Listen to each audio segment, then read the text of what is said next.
writer's block. It's the bane of all visual storytellers. In this video, I'm going to give you a visual way of dealing with storytelling blocks. And it all begins with dealing with your inner Zax.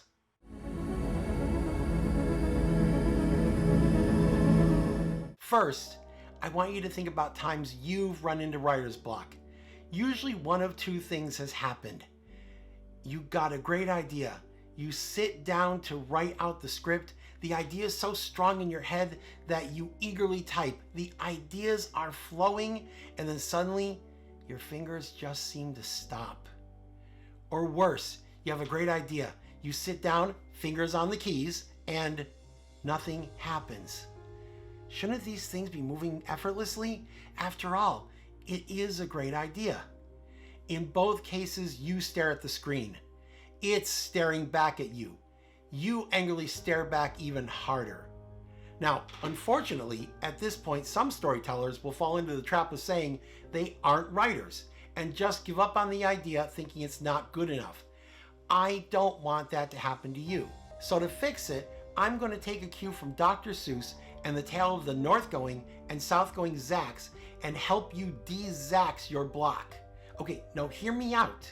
Dr. Seuss didn't know it, but when he created the story of the Zax, he came up with one of the best metaphors for writer's block and its solution. If you don't know the story, it's a tale about being obstinately stubborn, just as stubborn as writer's block can feel. The story, in short, starts with a wide expanse of desert as far as the eye can see. From over the horizon, there comes a north-going Zax, its footprint showing that it is walking in an unwavering straight line, not straying from it one bit. Over the opposite horizon, there comes a south-going Zax, and both Zax are now walking directly at each other.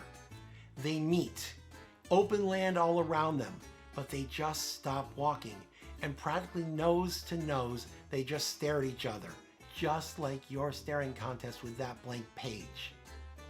Welcome to the visual moment of writer's block. Just like that blank screen, when you hit the block, you probably felt like you are the north-going Zax suddenly stopped in your tracks by the south-going Zax. You are right in my way. I'm a north-going Zax, and I always go north. Get out of my way now and let me go forth. What you have to realize is that although it might feel like that, your story isn't the Zax. Your story is the trail of footprints behind the Zax. Each print is the progression of the story. To begin to solve the block, you have to look back at the horizon where the tracks come from. That is the start of the story for the audience. But it's not the start of the characters or the situation they are in. Fighting the block means you have to know what goal took that north-going Zax over the horizon. But what about the south-going Zax? That horizon it came from? That's your ending. So let me ask you, what is your ending? I don't mean the goal. That's what got things going.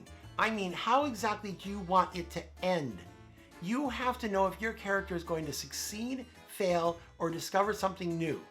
The final piece from the Zax story to help fight the block is do what happened when a city grew in the area the Zax were still standing years later. Since the Zax wouldn't be moved, the city's solution was to build around them. Defeating the block is to build around it.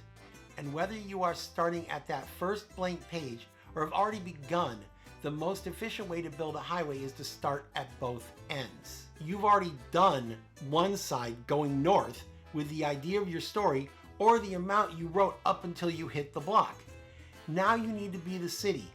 Ignore the block, go to the opposite horizon, and start building that highway by writing your ending. That's right, actually write that last page of your story. Can you do it? If you're blocked on that ending, that is what you should be focused on. I mean, Steven Spielberg once said in an interview about Close Encounters of the Third Kind that his primary focus for everything he wrote was Neri, Richard Dreyfuss's character, had to be on the ship with the aliens at the end of the story. Every action, reaction, conflict, and resolution always had to be about this guy leaving with the aliens at the end. At minimum, you should be able to write that final climactic moment of your own story. Once you have your resolution, what happened right before that? write that out. You are now doing what a number of successful storytellers do. They dovetail the entire story into the ending.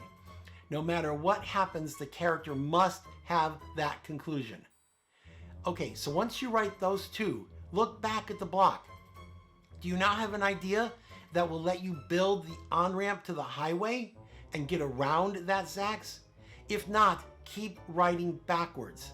By continuing to say, okay, what happened before what I just wrote, you will eventually get to a moment where you can come up with the idea that goes around the north-going Zax. Now, once you build that on-ramp, you can continue your story forward and successfully meet up with that ending you already crafted.